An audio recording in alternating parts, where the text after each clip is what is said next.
Bienvenue à toi dans mon podcast. Je m'appelle Mariam Gaderi et chaque semaine on se retrouve pour grandir et apprendre ensemble à vivre une vie heureuse et épanouie. Ici on parle de développement personnel avec des invités inspirants qui ont des histoires à raconter et de la sagesse à partager en masse. Si tu cherches des idées, des outils ou de l'inspiration pour reprendre le pouvoir sur ta vie et devenir la meilleure version de toi-même, alors t'es au bon endroit. Je te souhaite une très belle écoute. Charlie, je suis trop contente de t'avoir sur mon podcast. Merci d'avoir accepté mon invitation. Merci de l'invitation, ça fait plaisir d'être là. Avec plaisir. J'aimerais bien qu'on commence en parlant de mentalisme. C'est quoi le mentalisme pour toi ? Est-ce que tu peux le définir ? Déjà, j'ai bien aimé, t'as dit pour toi, et ça c'est très important, Ouais, parce c'est vrai. qu'il n'y a pas vraiment de définition, donc chaque mentaliste a un peu sa façon de voir le mentalisme, et donc pour moi, c'est une réunion de toutes mes passions. Donc dedans, je vais mettre de la psychologie, de l'illusionnisme, des maths, de la logique, même de la philosophie, en fait tout ce qui touche un peu au mental, je vais le mettre dedans. C'est un peu un nom fourre-tout qui me permet de réunir tout ce que j'aime et de définir un peu ça avec le mentalisme. Et pourquoi, qu'est-ce qui a fait que tu t'es intéressée au mentalisme ? Je suis hyper curieuse. Est-ce que tu as toujours été passionnée par ces sujets ? Est-ce qu'il y a eu des choses qui se sont passées dans ta vie qui ont fait que d'un coup tu as commencé à t'intéresser à ces sujets-là ? Alors j'ai toujours beaucoup aimé comprendre les autres, sans vraiment connaître la psycho quand j'étais plus petit. Mais un jour, il y a une petite expérience qu'on m'a fait. C'est ma sœur qui m'a fait cette expérience-là. Elle est venue me voir. J'étais dans mon jardin, je pense que j'avais 12-13 ans. Et elle vient me voir et elle me dit ah, vas-y, pense à un outil, à une couleur maintenant, très rapidement. Et c'est un truc assez connu. Et moi, à cet âge-là, je le connaissais pas du tout. Et elle me dit tu penses à marteau rouge. Et j'avais jamais compris comment elle a pu faire. Enfin, elle avait trouvé ce que j'avais en tête sans que j'ai dit quoi que ce soit, tu vois. Ouais. Et là, je me suis dit waouh, je vais apprendre à faire ça. Ouais, c'est trop stylé. Et en vrai, ça part de là, tu vois. Ça part de ce petit truc de comment elle a pu savoir ce que j'avais en tête. Ouais, c'est fou ça. Et c'est vraiment ce petit truc-là qui a fait que j'ai voulu comprendre comment rentrer dans la tête des gens et les bluffer avec ça. Et puis après, forcément, tu découles sur le côté psychologie et beaucoup plus un peu, on va dire, plus dans la compréhension de l'autre que dans le bluff. Mais les deux m'intéressaient autant, donc j'ai pas vraiment fait de choix et je suis parti avec les deux en même temps, quoi. C'est trop cool. Est-ce que tu penses qu'on peut réellement réussir à lire les autres, à rentrer dans leur tête Tu vois, moi, quand on parle de mentalisme, j'ai toujours en tête Patrick Jane Ouais, bien sûr. Mentaliste. Et j'adore cette série parce que justement, j'ai l'impression qu'il arrive à lire les autres sans forcément que les autres lui donnent de l'information. Toi, tu penses qu'on est capable de faire ça ? Je pense qu'on est capable d'avoir quelques clés, même beaucoup de clés en vrai, quand tu t'informes un peu sur la psychologie et sur le fonctionnement de l'humain. Tu peux réussir à comprendre l'autre sans forcément qu'il te dise les choses. Mais après, il y a un peu un côté aussi fantasmé, tu vois. Patrick Jane, il y a un côté hyper fantasmé il est capable de déduire même qui sont les meurtriers ou autres. Ce qui est un peu exagéré en vrai, on n'est pas autant capable de faire autant de choses. Mais c'est sûr que tu as des infos et tu as en tout cas des pistes de réflexion intéressantes, ouais, c'est sûr. T'en penses quoi du fait que... Est-ce que c'est vrai que finalement, presque toute l'information, la plupart de notre langage, il est non-verbal ? Tu peux nous parler de ça ? Ah ouais, souvent il y a cette idée de... je crois que c'est quelque chose qui dit que 80% de notre communication c'est non-verbal et paraverbal. Ouais. Et le 20% vient du langage. C'est quoi paraverbal pour ceux qui nous écoutent ? Ouais, paraverbal, c'est tout ce qui va être en rapport avec l'intonation, le débit de parole, toutes les expressions qui sont liées au verbal mais qui sont pas dites directement dans les mots. Et du coup, je pense que il n'y a pas autant de communication non verbale. Enfin, pour moi, c'est 100% verbal, 100% non verbal. En fait, les deux sont très importants dans la communication. Et tu peux pas comprendre l'autre en prenant uniquement son verbal en compte, et tu peux pas non plus le comprendre en prenant uniquement son non verbal. C'est un mix des deux, mais c'est pas autant que ce qu'on l'estime, je pense. Je pense pas que ce soit 80% de la communication non plus. D'accord. Même si l'un va pas sans l'autre, forcément. Ouais, parce que tu vois, on a tendance à... Moi, j'avais commencé, quand je me suis intéressée à la psychologie, à lire des livres sur le langage corporel. Et ça va super loin, hein. Ça va jusqu'à le mouvement des yeux, le clignement des yeux, le mouvement des pieds, tu vois, des trucs auxquels on n'a pas tendance à faire attention. Est-ce que c'est des choses que tu utilises dans le mentalisme ? On va dire que moi je vais piocher dans plein de choses, donc je vais piocher des choses dans la PNL, même si je fais beaucoup de tri là-dedans, et aussi dans la science du langage non verbal, même si c'est plutôt une pseudo-science. Et l'idée c'est que tu pioches un peu ce qui t'arrange parce qu'il n'y a rien qui est vraiment non plus vrai. Et je pense que la première erreur qu'on fait quand on s'intéresse à ça, c'est d'associer un geste avec une signification. Ah ouais, c'est vrai. Et il n'y a aucun geste en réalité qui signifie quelque chose de précis. Si je croise les bras, ça peut soit vouloir dire que je suis contrarié, soit que j'ai froid, soit que je ferme mon corps pour t'écouter. Donc en fait, ça peut vouloir dire plein de choses en fonction du contexte. Et donc le plus important, je pense que c'est plutôt le contexte à prendre en compte plutôt que le geste en lui-même. Ouais, c'est vrai, j'avais lu quelque part qu'en fait, c'était souvent ils appellent ça, je crois, que des clusters de... Enfin, c'est pas le bon mot, mais tu vois, plusieurs informations en même temps qui font que là, tu peux te dire qu'il y a un... Ouais, tu peux faire une conclusion... Ouais, carrément. En général, les techniques qu'utilise le FBI, c'est ce qu'ils appellent des pins, des point of interest. Et l'idée, c'est que tu vas essayer d'en récupérer à peu près 3. dans 2 ou 3 canaux différents. Les canaux, ça va être donc non-verbal, paraverbal, verbal, ça va être aussi le facial, enfin il y a beaucoup de canaux différents. Et l'idée, c'est que quand tu arrives à avoir plusieurs de ces points d'intérêt, là, tu peux peut-être déduire qu'il y a quelque chose, que ce soit dans le mensonge ou dans une forte émotion ou autre. Et c'est vraiment sur ces côtés-là, mais ça veut pas non plus dire que un pins voudrait pas forcément dire une chose. C'est l'ensemble qui permet de déduire un peu la situation. C'est ça, quoi. exactement. Ouais. Et bien justement, tu as parlé de mensonges dans ton livre. Très les belle amis, transition. je vous encourage à aller acheter son livre, il est vraiment incroyable. Hack ton cerveau et celui des autres, deviens le maître du monde et retiens ta liste de courses grâce au mentalisme. J'adore le titre. Il est génial et tu parles du mensonge dedans. Est-ce qu'on est capable de découvrir, enfin de savoir si quelqu'un ment? Est-ce qu'il y a des astuces, des techniques pour savoir si quelqu'un est en train de nous mentir? Ouais, carrément, il y a plein de techniques, plein de choses que tu peux essayer de décoder chez l'autre pour savoir si il dit la vérité ou pas. Après, encore une fois, ça reste des indices de détection, tu peux jamais vraiment être sûr. Mais pour vous donner un petit indice, pour te donner un petit truc, je pense que la chose la plus importante quand tu t'intéresses au mensonge, ça va être la baseline. Ok, alors parlons de ça, Ouais. c'est intéressant. C'est quoi la baseline? Donc pour résumer très simplement, ça va être le comportement de la personne quand elle est dans un état normal. Donc par exemple, si t'es naturel, là si t'es dans ta position naturelle en étant sur la chaise comme ça avec les jambes croisées, ça a tendance à être ta baseline. Ça veut dire que t'es plutôt à l'aise et que vu que ça fait déjà 10 minutes que t'es comme ça, c'est ta position normale actuellement. Mais si, je sais pas, on parle d'un sujet par exemple qui va te toucher, tu vas commencer à décroiser les bras, tu vas commencer à parler peut-être plus vite, à moins regarder dans les yeux, mais là ta baseline change. Et donc là on peut en déduire que t'es perturbé d'une façon ou d'une autre par le sujet, tu vois. C'est vrai, c'est trop vrai. Donc en fait, c'est un peu... si tu connais... Ouais, il faut bien connaître la personne pour savoir et l'observer déjà, savoir ce qu'elle... Dans un premier temps, il faut quand même observer la personne, pas forcément bien la connaître, tu vois. On pourrait s'être rencontrés il y a 10 minutes et je pourrais déjà avoir déduit ce que je t'ai dit là, tu vois. Ouais. Donc en fait, ça va vraiment dépendre de ce que tu peux observer de la personne dans son état normal quand tu es certain ou certaine qu'elle n'a pas une émotion en elle qui est très forte, tu vois. Il y a une question qui me rend curieuse parce qu'il y a beaucoup de gens qui disent, tu vois, si quelqu'un n'ose pas te regarder dans les yeux, c'est que cette personne te ment ou c'est qu'elle n'est pas honnête et tout. Moi, mon point de vue là-dessus, c'est que c'est pas forcément vrai parce que ça m'est arrivé de pas réussir à regarder quelqu'un dans les yeux, mais par pure insécurité, mais cette insécurité, elle venait de moi, elle venait pas de la personne. Ou, enfin, tu vois, si je suis mal à l'aise ou je sais pas, j'ai pas confiance en moi, je vais pas oser regarder quelqu'un dans les yeux. Complètement, carrément. Donc, t'en penses quoi, toi? Alors, en fait, paradoxalement, on pense que quelqu'un d'honnête va te regarder dans les yeux. Et en général, ce qui est assez drôle, c'est que c'est l'inverse. En général, c'est plutôt les gens qui vont avoir tendance à mentir, qui vont te fixer dans les yeux. Pour plein de raisons, ça peut être pour essayer de te convaincre qu'ils disent la vérité, ça peut être parce qu'ils veulent voir si tu gobes leurs mensonges, et toutes ces raisons font qu'ils vont avoir plus tendance à te fixer dans les yeux que quelqu'un qui dit la vérité, et qui va par exemple peut-être lever les yeux parce qu'il se souvient de quelque chose, qu'il va te raconter, etc. Donc le regard, en vrai, étonnamment, quand on te fixe dans les yeux, c'est plutôt louche, en vrai. Ouais, c'est intéressant. Mais vu que dans l'idée globale que les gens ont de ça, ils pensent que c'est la vérité, bah ça fausse un peu tout, quoi. Parce que t'as beau dire la vérité et peut-être pas forcément être à l'aise à regarder dans les yeux, et du coup tu vas passer pour un menteur alors que pas du tout. Tu vois. C'est vrai, c'est ouf. Il y a un autre sujet qui m'intéresse, c'est justement, dans le livre, tu parles du fait que parfois on fait des faux sourires, des vrais sourires. Comment est-ce qu'on sait si quelqu'un est vraiment... nous sourit vraiment ou fait semblant de sourire? Hyper intéressant. Bah, je vais te donner mes meilleures astuces. Avant, gros disclaimer avant sur ça. Ok. Si la personne fait un faux sourire, ou en tout cas on détecte un faux sourire, ça veut pas forcément dire qu'elle est malveillante, tu vois. Oui. Souvent on se dit c'est un faux sourire. C'est important de dire ça. Ouais, en vrai, ça peut juste être qu'elle est mal à l'aise et qu'elle veut faire bonne figure dans la situation, ou plein de choses qui font que ça se trouve c'est pour être bienveillant, mais qu'elle est pas vraiment à l'aise, donc elle sourit pas sincèrement, tu vois. Mais ça peut rester bienveillant, c'est ça qu'il faut garder en tête. Et donc les meilleurs moyens de savoir si c'est un vrai sourire, ça va être de faire attention à ce qu'on appelle les pas de doigts. Juste ici, là, c'est le sourire au coin des yeux. Et l'idée, c'est que si il n'y a pas du tout ces choses-là contractées, c'est très probablement un faux sourire. Et t'as plein d'autres informations. Si la personne sourit au point qu'on voit ses dents du bas, et ben en général, c'est un faux sourire aussi, tu vois. Ok, super intéressant ça. C'est très bon. Ça me stresse maintenant, pourquoi je souris.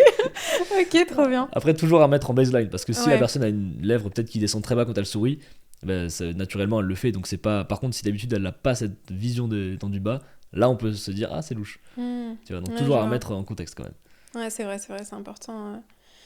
Dans le livre, tu parles de manipulation. Ça, c'est hyper important, enfin hyper intéressant. Je trouve qu'on est de plus en plus à s'intéresser à la manipulation, à essayer de capter quand quelqu'un est... Enfin, quand on essaye de nous manipuler. Ouais, carrément. Est-ce que tu penses qu'on est tous un peu manipulateurs ? Je pense qu'on est tous manipulateurs et manipulés en continu en fait. Et par exemple, là, le fait qu'on discute, toi et moi, on s'auto-influence en quelque sorte sur certains points de vue ou même les choses qu'on va pouvoir dire par la suite. Donc dans l'idée, on se manipule tous. Et je trouve ça assez même plutôt bienveillant et intéressant de se renseigner sur comment fonctionne la manipulation pour l'utiliser dans de la meilleure des façons. Parce que ce serait dommage de manipuler quelqu'un sans le faire exprès et pas de le faire bien. Tu vois, il y a un côté aussi, quand tu sais ce que tu fais, tu peux avoir le contrôle. Après, si t'es quelqu'un de malveillant, c'est pas ouf, mais si t'es quelqu'un de bienveillant, ça peut être utile, tu vois. Ouais, c'est vrai.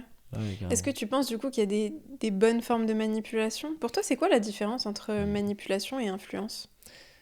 Je pense que pour moi, c'est deux termes assez similaires, même si le côté influence, moi quand je l'utilise plutôt quand je fais des expériences de mentalisme pour bluffer, parce que ça fait moins peur. Si je te dis je vais t'influencer plutôt que je vais te manipuler, tu vois, c'est un peu moins péjoratif en vrai. C'est moins péjoratif, ça fait moins peur, c'est vrai. Mais dans l'idée, je pense que c'est quasiment la même chose. Mais pour moi, là où la manipulation devient positive, ou en tout cas là où elle n'est pas négative, c'est quand tu cherches pas à manipuler quelqu'un pour obtenir quelque chose sans son consentement par exemple, ou juste que tu... Dans l'idée, c'est si tu essayes d'améliorer la situation et que tu fais de ton mieux, en général, c'est plutôt positif. Même si ça devient très tendu on va dire la frontière entre la liberté de l'autre et les tiennes, tu vois. Mais je pense que tant que tu essaies de faire ton mieux et que tu essaies de le faire de façon bienveillante, il n'y a pas trop de soucis à ça, je pense. Ouais, c'est vrai. Mais c'est vrai que je suis d'accord sur le fait qu'on est tous manipulateurs et manipulés. Tu vois, même le fait, par exemple, être parent, éduquer un enfant, je trouve qu'il y a beaucoup de manipulation là-dedans, tu vois. Ouais, carrément. Enfin, tu dois influencer ton enfant dans un sens pour... T'essayes de l'influencer pour apprendre certaines notions de ce qui est juste, ce qui est pas juste, etc. Ouais, complètement. Sauf que quand on se dit qu'on est manipulateur, on le voit tout de suite comme ce truc hyper machiavélique. Ouais, exactement. Alors qu'en fait, on est tous comme ça, quoi. Ouais, et puis parfois c'est hyper utile aussi d'apprendre les choses aux enfants et de leur faire comprendre de la meilleure des façons. Et avec ça, tu peux utiliser des techniques de manipulation qui peuvent te permettre de faire ça, tu vois.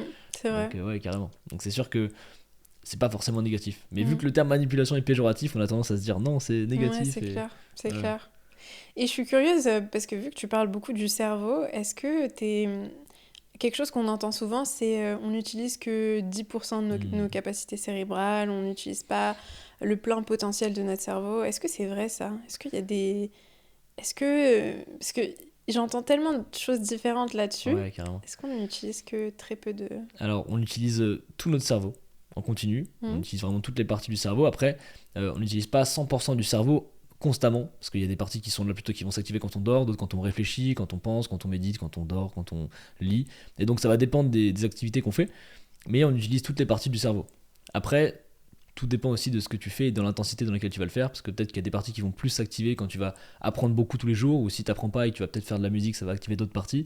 Donc tout dépend de tes activités, mais tu utilises tout ton cerveau en continu. Ok, donc ça c'était un mythe. En fait. Ouais, c'est un mythe. Ok, intéressant. Et vu que tu vois, tu fais beaucoup de création de contenu, plein de vidéos, d'ailleurs ces vidéos sont incroyables, je vous conseille d'aller suivre Charlie sur TikTok, Instagram, et t'es sur YouTube ou... Ouais, YouTube aussi, ouais. Charlie 8. Ouais, c'est ça. C'est ça, je l'ai bien pro. Ouais, j'ai bien... Ouais. Non, c'est super. Ok. Justement, tu as ce côté créatif dans ton travail, et une question que je me pose souvent, parce que moi aussi j'ai besoin d'être créative, mais j'arrive pas toujours à être créative, tu vois. Ouais, et je remarque que dans les moments où je suis un peu stressée, sous pression, c'est encore pire, impossible de... Ouais, carrément. Est-ce qu'il y a des moyens de réveiller sa créativité? Il y a plein de techniques, et la chose la plus importante déjà, c'est de savoir que tout le monde est créatif. Ça, c'est important, parce que souvent on se dit qu'on n'est pas forcément créatif, c'est vrai pour moi, alors qu'en vrai l'être humain par définition est créatif. Ouais, ça je suis contente que tu dises ça. Ouais, je pense que c'est important que tout le monde sache ça, parce que c'est vraiment une capacité qu'on peut tous développer. Et après c'est un peu comme un muscle en vrai. C'est plus tu vas la travailler, plus tu vas réussir à avoir de nouvelles idées, de nouvelles associations, et tu pourras avoir plein d'idées créatives. Deux méthodes que j'aime beaucoup utiliser. La première, c'est une que je fais depuis que j'ai démarré les vidéos, c'est que j'écris 5 idées tous les matins. C'est-à-dire que tous les matins, j'écris 5 idées de vidéos, quoi qu'il arrive. Alors, c'est pas forcément des bonnes idées, hein. Des fois, ça va être des idées vraiment nulles, mais je les note parce que du coup, ça permet de créer ce chemin de pensée et de, des fois, arriver sur une bonne idée. Et du coup, c'est peut-être que c'est génial. Ouais. C'est un bon moyen de muscler son... Parce que c'est vrai, ça aussi, cette répétition quotidienne, ça joue énormément, en fait. Ouais, carrément. Et je crois que c'était Stephen King, il me semble, qui faisait ça, l'auteur, qui tous les matins écrivait, je sais plus, quelque chose comme 2000 mots. Et quoi qu'il arrive, il écrira tous les matins ces 2000 mots pour avancer dans ses histoires et pour toujours avoir de nouvelles constructions et d'idées. C'est fou, ça. Et ça, c'est génial. C'est trop bien. Ouais, carrément. Même, en fait, c'est super intéressant parce que, comme dans tout, finalement, si tu répètes une action chaque jour, tu deviens meilleur, tu deviens plus créatif, enfin, tu développes ta capacité à être créatif et à découvrir ou à trouver de nouvelles idées. Ouais, carrément. Plus tu vas travailler ça, plus tu vas avoir l'habitude de le faire et plus tu auras des idées qui vont te venir. Et ce qu'il faut surtout pas faire, c'est brider sa créativité en se disant ah, cette idée est nulle, je la passe pas, ou cette idée elle vaut pas le coup. En fait, note tout ce qui te vient par la tête dans ce cas-là, et ça fonctionne et ça déroule après en général tout ce que tu vas avoir. C'est trop bien. Ouais. C'est et c'est vrai, dans les 5, peut-être que sur quelques jours, t'en auras une ou deux qui vont être incroyables. Et... Ouais. Exactement. Ouais. Et deuxième truc très intéressant avec la créativité, c'est de changer son environnement. Ah ouais, ça je suis d'accord. Ça, c'est très fort. Parce que souvent, on travaille tout le temps au même endroit, et après, on n'arrive plus trop à travailler ou à réfléchir ou à avoir de nouvelles idées. Et comme le cerveau fonctionne par association, dès que tu vas lui envoyer une information, il va l'associer à quelque chose qui va te faire penser à quelque chose. Et donc, si tu pars dans un autre lieu pour travailler, dans un café ou même dans un autre endroit, peut-être que la musique, ou peut-être que l'ambiance du lieu, ou les gens autour, le décor, va te faire penser à d'autres choses qui vont t'amener d'autres idées. Et c'est hyper important pour le cerveau de changer d'environnement pour se stimuler. Ouais. Je suis d'accord avec ça. Moi, je trouve que ça fait une grosse différence. Quand je suis trop chez moi, je me sens un peu enfermée dans... Je sais pas, c'est trop bizarre à expliquer, mais quand je sors, j'ai l'impression que mon esprit s'ouvre aussi. Ouais, carrément. Typiquement, ce matin, j'arrivais pas à travailler. Et je me suis dit, je vais sortir, tu vois. Et je suis parti me balader et je suis revenu une heure après. Je me suis dit, waouh, j'ai eu tellement d'idées, tellement de trucs qui sont venus. C'est fou, hein. Alors que quand tu restes chez toi et que tu continues de forcer en disant non, je vais y arriver, c'est là que tu te brides en fait et que tu arrives le moins à travailler. C'est vrai. Justement, par rapport à ça, souvent on a tendance à... Enfin, peut-être pas tout le monde, mais j'ai l'impression que la plupart des gens ont parfois tendance à procrastiner. Est-ce qu'il y a des choses qui peuvent nous aider à commencer à agir et à se concentrer dans une tâche ? Tu vois, j'ai l'impression que... Alors, je sais pas si c'est les réseaux sociaux, le téléphone. Tu vois, moi, parfois, je m'observe, je suis sur mon bureau et je suis sur Instagram ou TikTok, je scrolle. Et en même temps, dans mon cerveau, je sais ce que je dois faire quelque chose, tu vois, je dois commencer une tâche. Mais c'est comme si, je sais pas, il y a un truc qui fait que il y a une barrière entre le moment où je vais poser mon téléphone et le moment où je vais commencer à vraiment me concentrer. J'ai l'impression que c'est un monde énorme. Ouais, je vois très bien. Tu vois ce que je veux dire ? Ouais, je vois très très bien. Et j'ai l'impression que plus tu vas rester sur ton tel, moins tu auras ensuite envie de le faire. Ouais, c'est horrible. Et plus tu vas te vider, ouais, carrément. Ouais. Mais j'ai deux impressions avec ça. Il y a le côté un peu dev perso qui est très intéressant, en mode si t'as des objectifs qui t'inspirent vraiment ou qui en ce moment te motivent vraiment, t'auras moins tendance à procrastiner. Et ça, c'est cool. Mais en vrai, il y a quand même un truc un peu purement physionomique et chimique dans ton cerveau qui fait que si tu utilises ta dopamine, par exemple avec ton téléphone, il y a très peu de chances que tu aies ensuite assez d'énergie, assez de motivation pour aller travailler sur une feuille blanche et écrire des trucs, par exemple. Ouais. Et en fait, il y a un peu un côté de... Il faudrait essayer de protéger sa dopamine et de pas forcément l'exploiter en l'utilisant sur des choses à court terme comme le téléphone et autres. En tout cas, si tu veux travailler, parce que tu vas vite te vider et il suffit que tu ailles 5 minutes pour perdre ton attention et après perdre ta motivation et après tomber dans un cycle un peu infernal où tu as l'impression de rien faire, de déborder, de recommencer. C'est hyper intéressant ce que tu dis parce que j'avais aussi vu quelque part que un moyen d'être plus productif, c'était de... Je sais plus s'ils appelaient ça des carences de dopamine mais de la manière dont tu vas avoir du plaisir en gros, parce que tu sais quand t'es sur les réseaux sociaux, comme tu dis, on a des shots de dopamine carrément. Et du coup c'est vrai que je pense que c'est lié à ça. Ouais, je pense que tu peux il y a un peu ce côté le matin quand tu te réveilles, t'as un peu reset ton cerveau en quelque sorte, il fait le ménage de la nuit, il va tout arranger pour revenir bien le matin, et les premières choses que tu vas faire ça va être le plus important, tu vois. Donc si tu démarres en allant sur ton tel, c'est pas très grave, mais ça peut quand même te faire perdre de la motivation après, tu vois. Donc faut pas se punir pour ça, mais faut pas non plus, si on peut l'éviter en vrai c'est mieux. Et il y a aussi ce côté de si tu priorises on va dire les actions qui t'apportent moins de dopamine mais plus de satisfaction à long terme, c'est exactement tu vas ça. carrément plus pouvoir avancer dessus. Typiquement si la première chose que tu fais c'est lire un livre par exemple, c'est très peu de dopamine en vrai, parce que tu lis des feuilles blanches, du papier, enfin tu vois, c'est très, il y a pas de couleur, il y a pas de son. Et donc ça, ton cerveau va être stimulé par ça si c'est la première source qu'il récupère.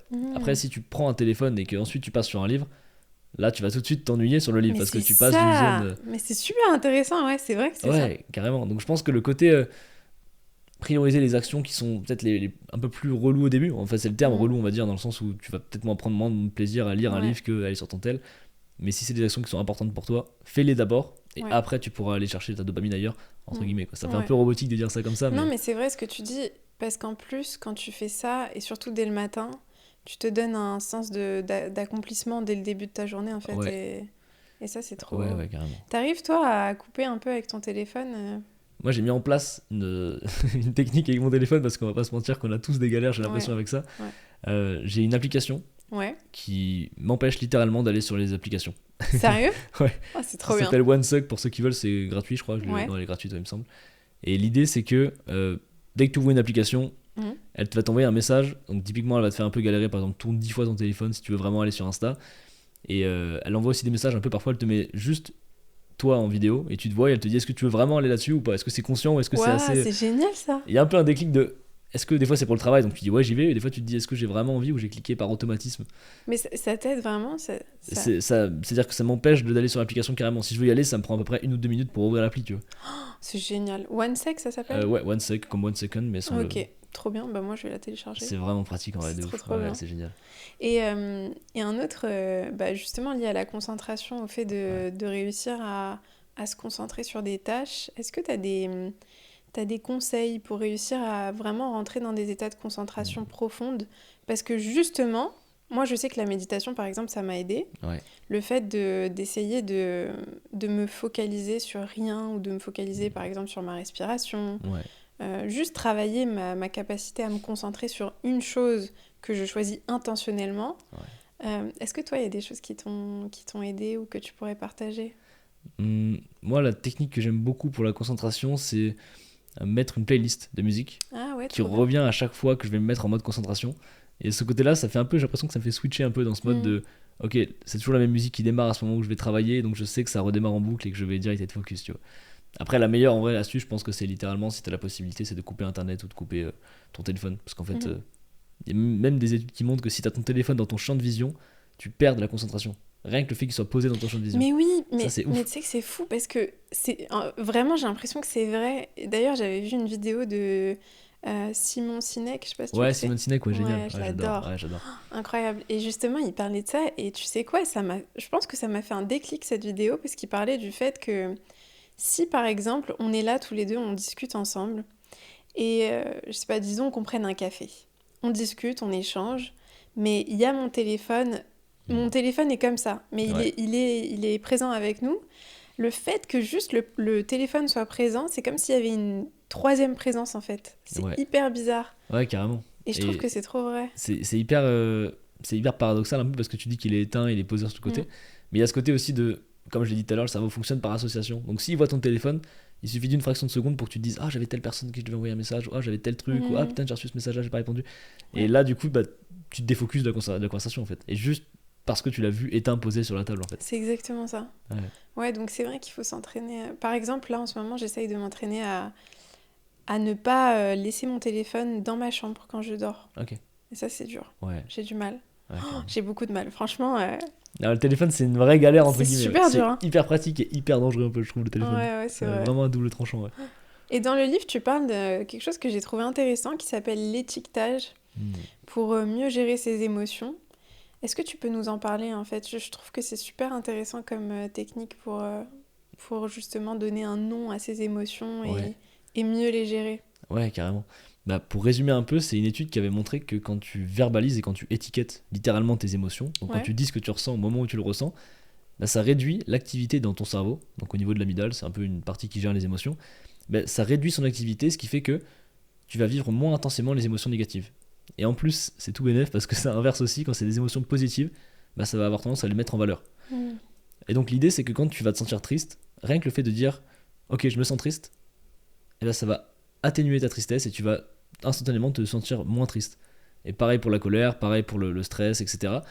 Et donc c'est un petit hack en vrai que tu peux utiliser quotidiennement, où juste le fait de verbaliser et donc d'étiqueter tes émotions, ça te permet de comprendre ce que tu ressens et de diminuer l'activité de ce que tu ressens dans ta tête. Mm. Donc ça c'est très fort. Ouais, je suis Carrément. d'accord. Et c'est aussi je pense pour ça que ça fait du bien de parler aux gens, de dire aux gens ce que tu ressens, parce qu'il y a ce côté où tu verbalises vraiment ce que tu as en tête. C'est vrai. Je pense que c'est lié. Ouais, je suis d'accord avec toi. T'extériorises quelque chose que carrément. t'as intériorisé. Est-ce qu'il y a quelque chose que t'as découvert sur le cerveau qui a eu un impact profond sur ta vie, qui a changé vraiment Ok, j'aime bien la question. Mm. Quelque chose qui aurait changé vraiment ma façon de... Ah, c'est intéressant, j'essaie de trouver vraiment une réponse qui serait... quelque chose qui aurait vraiment fait un déclic dans ma façon de Ouais. voir les choses ou de... Ouais. Qui t'a impacté, tu vois, où Ouais. tu t'es rendu compte que finalement, bah, t'avais peut-être une croyance sur toi-même, sur le monde, mais en découvrant les capacités de ton cerveau ou ce qu'il est capable de faire, ça t'a peut-être débloqué quelque chose. Je pense que là où ça m'a fait le plus gros déclic, c'est de se dire que quoi qu'il arrive, tu peux toujours évoluer. Le côté plasticité cérébrale, je pense que c'est vraiment ce côté-là qui m'a fait dire que même si ça peut diminuer un peu avec le temps, etc., tu peux toujours changer et recommencer et améliorer. Et typiquement, quand j'étais petit, j'étais très timide. Donc je sais vraiment pas parler aux gens et dès que je parlais, je devenais très rouge. Enfin, c'était vraiment... Tu vois, on n'y croirait jamais quand on te voit maintenant. Ouais, carrément. C'est hyper paradoxal avec le fait de faire des vidéos, de faire de la scène, tu vois, ça n'a rien à voir. Et je pense que ce qui m'a fait vraiment un déclic, c'est de se dire qu'en faisant des petites actions, ton cerveau s'habitue. Et puis tu commences à avoir une sorte d'adaptation un peu hédonique, tu vois, de dire que bah, ça, c'est bien basique et donc je vais aller au-dessus. Et puis de plus en plus, tout devient basique et tout devient de plus en plus accessible. Ouais, exactement. Ouais. Et donc de voir que ça marche un peu dans tout, parce que ça a marché pour la prise de parole en public, mais ça a marché aussi pour, par exemple, typiquement faire des vidéos, ça a marché pour la créativité. Et en fait, dès que tu fais quelque chose et que tu t'entraînes vraiment à le faire de plus en plus tous les jours un petit peu, pas forcément besoin de faire des heures et des heures, mais bah, ça s'améliore et donc tout est possible plus ou moins. En tout cas, tout ce que tu veux faire dans ta tête et l'image que tu as envie du futur toi, l'image que tu aimerais avoir, bah, tu peux le faire en fait. C'est ça qui est génial. Ouais, je suis d'accord avec toi. C'est le fait de se rendre compte que finalement, tout ce qui te fait peur, tu peux passer au-dessus de cette peur en t'y confrontant et en faisant en sorte de rendre familier quelque chose qui était inconnu. Ouais, carrément. Je pense qu'il y a ce côté de... En fait, la peur, c'est purement irrationnel, sauf les peurs qui sont liées à la mort, forcément, mais sinon, les peurs mentales, vraiment, c'est irrationnel. Et tu sais qu'en t'en rapprochant, plus tu vas t'en rapprocher, paradoxalement, plus ça va devenir un petit chaton, tu vois. L'ombre du lion, ça se transforme en chaton, tu vois. C'est vrai. Il y a ce côté-là. Il y a vraiment, tu vois, par exemple, quand je pense à la prise de parole en public, c'est une des plus grandes peurs de la plupart des gens. Je crois qu'il y avait une étude qui a été faite aux États-Unis qui avait montré que les gens disaient avoir plus peur de parler en public que de mourir. Ok, hyper intéressant. Ouais. Et je crois que c'était 80% qui avaient répondu ça. En tout cas, il y a une très grosse stat.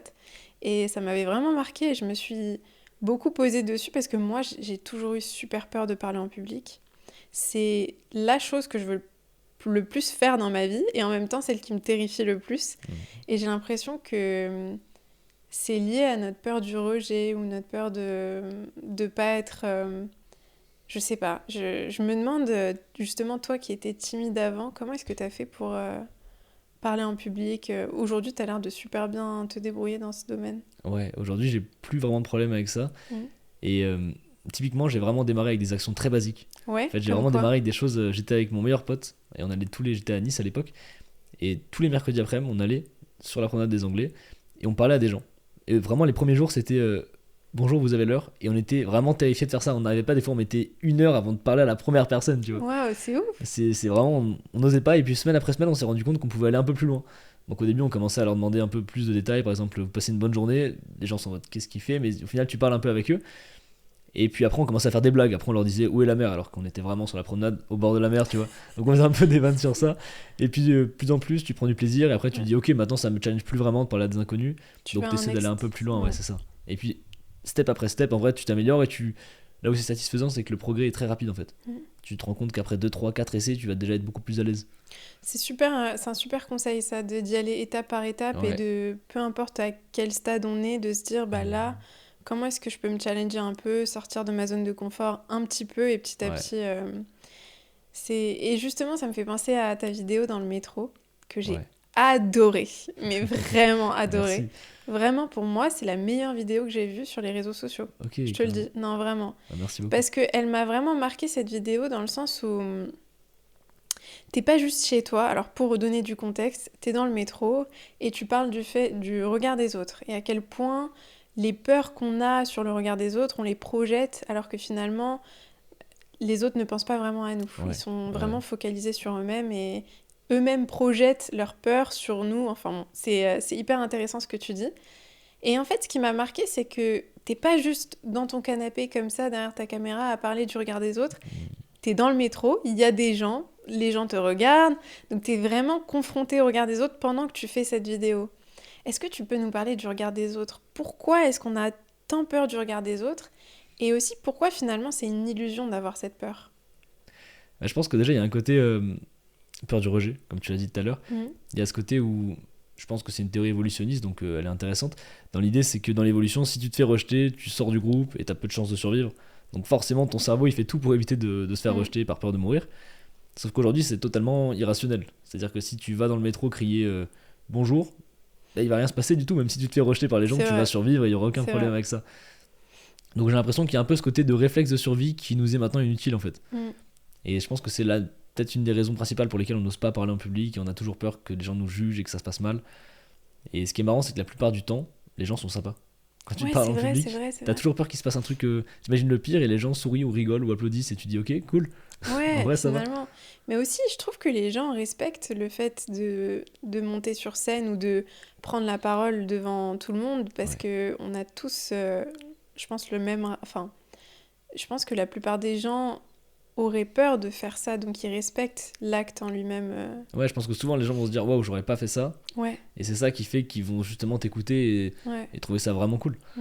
Ouais, carrément. Mais du coup, c'est ce que tu disais dans la vidéo, c'est que finalement, la plupart des gens sont focalisés sur eux-mêmes. Ouais. Et tu vois, ça m'a fait réfléchir et je me suis dit, c'est vrai, parce que même si, je sais pas moi, je suis dans le métro ou je suis dans la rue et il y a quelqu'un qui fait un truc et qui se met en scène un peu, tu vois. Disons que moi, je juge cette personne, mais je vais la juger à travers le prisme de ma vision des choses par rapport à moi, c'est-à-dire que je vais la juger comme je me jugerais moi, en fait, finalement, tu vois.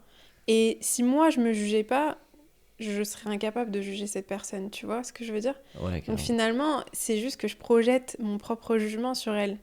Et du coup, ça m'a fait réfléchir et je me suis dit, mais c'est vrai que finalement, personne ne nous juge vraiment s'ils se jugent pas eux-mêmes. Ouais, carrément. Et ouais, j'aime beaucoup, il y a une phrase que j'aime beaucoup qui résume un peu ça, c'est tout le monde se considère comme le personnage principal de son histoire. Ouais. Et c'est vraiment ce délire-là, quand tu comprends ça, tu sais que les gens vont toujours te voir comme un personnage secondaire en fait. Et quand tu comprends ça, du coup, tu te sens un peu plus déjà détaché. Et c'est vrai que au niveau du jugement, je pense que si tu juges beaucoup les gens, t'auras tendance à avoir très peur qu'ils te jugent aussi. Et en même temps, c'est pas forcément cool parce que c'est pas très agréable de juger, mais tu fais pas forcément exprès. Des fois, tu vas avoir des pensées, tu contrôles pas forcément toutes tes pensées. Mais il faut juste être ok avec ça. Je pense que quand t'es ok avec toi, tu peux être plus facilement ok avec le regard des autres aussi, quoi. Ouais, c'est vrai, je suis d'accord avec ça. Est-ce que c'est là, Est-ce que tu aurais un conseil à donner à ceux qui nous écoutent pour mieux utiliser leur cerveau, pour exploiter un peu plus les capacités de leur cerveau, qui auraient un impact sur leur vie quotidienne ? Je pense que le meilleur conseil, en tout cas celui que je me donnerais à moi d'il y a 5 ans, tu vois, ça serait apprendre tous les jours, quoi que ce soit, quoi que tu préfères apprendre, si c'est de la physique, si c'est des maths, si c'est de l'histoire, si c'est juste peut-être de la psycho, n'importe quoi, en vrai, n'importe quel sujet, même de la musique, juste apprendre des choses, même si c'est 10-15 minutes par jour. Au long terme, tu apprendras toujours et c'est comme ça que tu stimules ton cerveau parce que du coup, tu auras forcément de nouvelles idées, de nouvelles associations à faire. Et il y a une période de ma vie où j'ai un peu arrêté d'apprendre. Quand je suis parti du lycée et que je suis arrivé en école d'ingé, j'ai un peu à ce moment-là juste appris les cours, donc tu apprends toujours des choses, mais j'avais plus d'apprentissage personnel, tu vois. Ah, intéressant. Et ça a duré quand même bien un an, la première année où j'y étais, et je me suis rendu compte à la fin que j'avais plus forcément de nouvelles données entrantes. En fait, j'étais vraiment formaté entre guillemets par rapport aux cours, mais j'avais plus vraiment d'informations en plus, et je me sentais un peu sans avis, sans pensée, genre c'était vraiment étrange comme moment. Et je me suis dit, je crois que c'est parce que j'ai arrêté d'apprendre en fait. Et donc quand tu n'arrêtes jamais d'apprendre, c'est là que même si c'est très léger l'apprentissage, c'est là que tu développes de nouvelles choses et que tu stimules ton cerveau encore et encore, tu vois. Je suis d'accord avec toi. Et justement, moi, je me pose la question parce que, par exemple, quand tu crées du contenu et que tu essayes de transmettre, j'ai l'impression que parfois tu peux t'éloigner de l'apprentissage, tu vois, où tu peux rentrer dans une dynamique où tu es juste dans la transmission. Et il n'y a plus ces données-là qui rentrent, enfin ton cerveau est plus trop stimulé par... tu prends plus le temps vraiment, en tout cas je parle pour moi, parce qu'il y a des moments où j'ai l'impression, mais c'est peut-être aussi moi qui m'organise pas assez bien pour trouver le temps d'apprendre, mais est-ce que toi t'as cette sensation parfois de... parce que dans le métier de créateur, enfin quand tu crées du contenu, t'es aussi beaucoup dans cette transmission, est-ce que t'arrives aussi à apprendre à côté, à te former, tu vois ? Ouais, je vois très bien. En vrai, c'est dur de rester là-dedans parce qu'il y a un côté aussi de... on produit beaucoup quand c'est des formats courts TikTok, et ça t'apporte beaucoup, c'est hyper récompense. Tu postes ta vidéo, tu l'as limite créée le jour même, tu peux la poster le soir presque, ça peut arriver. C'est ça. Et ça, tu te dis, du coup, c'est cool, mais quand j'apprends 1 heure, j'ai pas vraiment de récompense, tu vois. Donc en fait, moi je sais que... Ah ouais, c'est intéressant ça. J'avais une période où j'avais l'impression de perdre mon temps en apprenant, parce que je me dis, j'ai appris 1 heure, j'ai lu 50 pages, mais... au final, qu'est-ce que je retiens ou est-ce que ça m'a vraiment été utile ? Et t'as l'impression que c'est plus vraiment utile. Alors qu'en fait, ça l'est, mais au long terme. C'est sûr qu'au court terme, ça change quasiment rien de lire 20 pages ou pas, tu vois. Ouais. Et c'est aussi ce que t'en fais dans le sens où si par exemple les gens qui lisent ton livre, s'ils le lisent et juste ils le posent et ils en font rien, bah en fait c'est vraiment est-ce que tu appliques ce que tu apprends dans le livre, tu vois? Ouais, Est-ce que tu prends des notes? Est-ce que je sais pas, tu lis tu lis sur le langage non verbal par exemple? Est-ce que derrière tu vas commencer à prendre conscience de ton propre corps, la manière dont, dont t'es dans l'espace, etc. ouais. Tu vois? Et pour moi, ça fait une grosse différence, notre capacité à agir sur ce qu'on apprend. Ouais, à appliquer ce que Mais tu vois, ou à essayer, ou à même à rendre plus vivant, ou même à retransmettre aussi. Le fait de transmettre, c'est un énorme moyen de retenir aussi. ouais, Donc, c'est vrai ça. Ça, ouais, c'est c'est vrai, très c'est très vrai. pratique. Donc, Mm. ouais, carrément, je suis d'accord sur ça, ouais. Ouais, de ouf. Et du coup, petite question de la fin du podcast. Ouais. Quel est l'impact que tu vas avoir sur les autres, par exemple, à travers ce livre? Qu'est-ce que tu aimerais transmettre aux autres, aux gens qui vont le lire? Moi, ce que j'aime transmettre dans la vie de tous les jours, je Mm. pense que c'est des émotions. Ouais. Après, je pense aussi que c'est un peu le but de l'art, tu vois, de transmettre Mm. des émotions. Donc, l'idée, c'est de transmettre toujours que ce soit du rire, de la surprise, même parfois un peu de colère ou de nostalgie, qui est un peu une petite tristesse, mais bienveillante. Et à travers le livre, donc, j'essaie de transmettre des connaissances qui peuvent permettre aux gens de vivre des émotions ou de vivre des nouvelles expériences et de vivre aussi pas mal d'humour. J'essaie de mettre pas mal d'humour dans le livre pour Ouais, histoire de c'est rajouter vrai, des. je suis d'accord, ouais, c'est drôle. Ok, cool. Il y a des petites punchlines Ouais, j'essaie très de drôles, lâcher des ouais. petites phrases. Mais globalement, pas que pour le livre, mais dans tout ce que je fais, j'essaie d'avoir une finalité de transmettre des émotions, quoi. Ouais, je trouve que c'est beau, même à travers tes vidéos. C'est cool parce que tu as différents formats, tu vas vers les gens, tu fais des micro-trottoirs, enfin tu Ouais, vas dehors, c'est trop trop cool. Donc je vous invite tous à aller suivre Charlie. De toute façon, on va mettre tes réseaux sociaux en dessous. trop cool. Et bah voilà, bah, je te remercie, hein. Bah, C'était trop cool merci à toi, j'ai passé un d'avoir très bon cette... moment, c'était Moi très très cool. aussi, merci, Génial, merci trop Marianne. cool.